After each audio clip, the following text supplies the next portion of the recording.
I'm Dr. Julie Gottlieb from the Department of History at the University of Sheffield. On the 20th and 21st January 2017, we held an international conference at the Humanities Research Institute on gendering peace in Europe.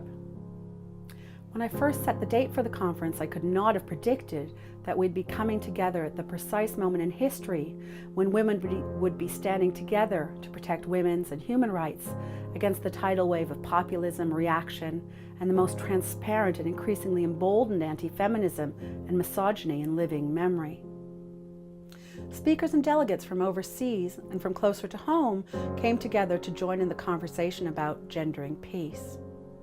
We focused on the particular investment women made to forging and keeping the peace after the First World War, the feminization of internationalism from the end of the First World War to the Second World War, and the reactions against it. I'm Dr. Marie-Michelle Doucette and I work at the Royal Military College of Canada. Today my paper is on how French women perceive the question of national security after the First World War. What I want to show in my paper today is that international and national questions like national security after the First World War, for French women, these questions are very personal and sometimes they're even family matters.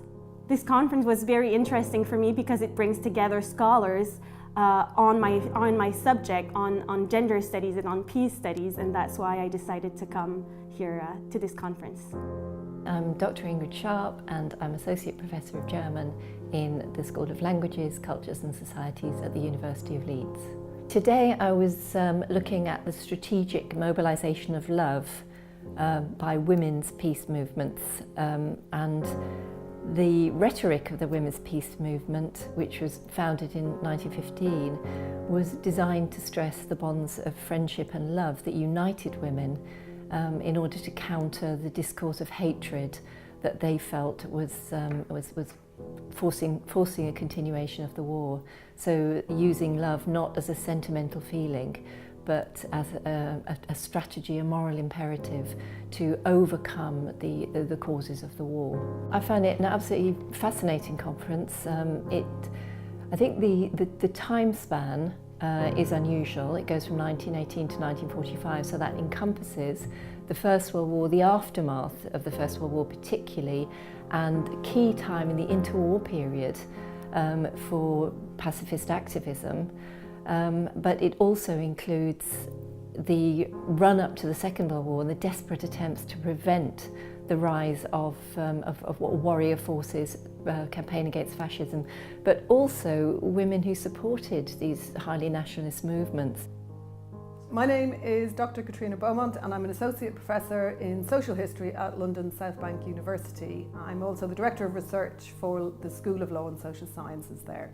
The paper I presented at the conference today focused on the contribution of 4 popular women's organisations during the interwar years to the peace movement. And the 4 groups I was looking at were the Mothers' Union, the National Council of Women, the YWCA and the Women's Institute.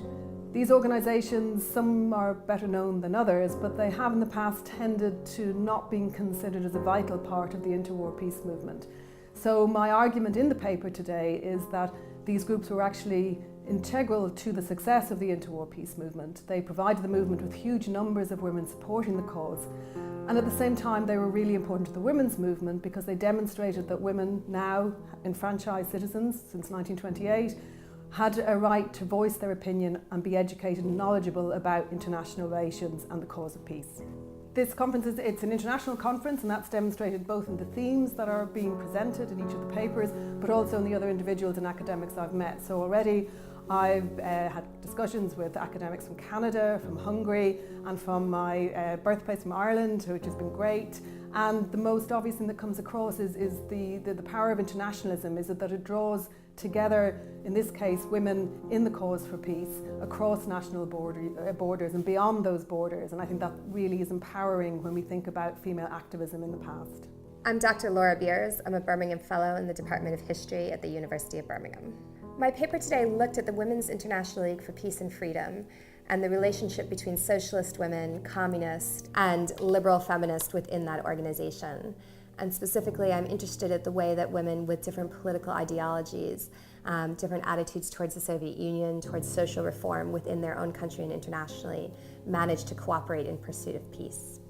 I think it's been really valuable to see perspectives from scholars working in different national disciplines, and also from people who are looking at international organizations, at the international work of domestic organizations, female writers, and so it brings together, I think, both different disciplines and different approaches to the historical discipline in ways that have been really profitable for my thinking about women in peace.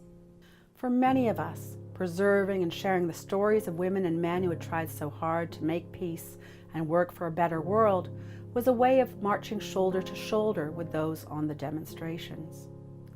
The conference was just the beginning of a number of collaborations and joint projects. Watch this space. It was made possible by the Max Batley legacy to the University of Sheffield in the area of peace studies, together with the Journal of Contemporary History Conference Award. Thanks for watching. You might be interested in one of my other videos on women in British politics.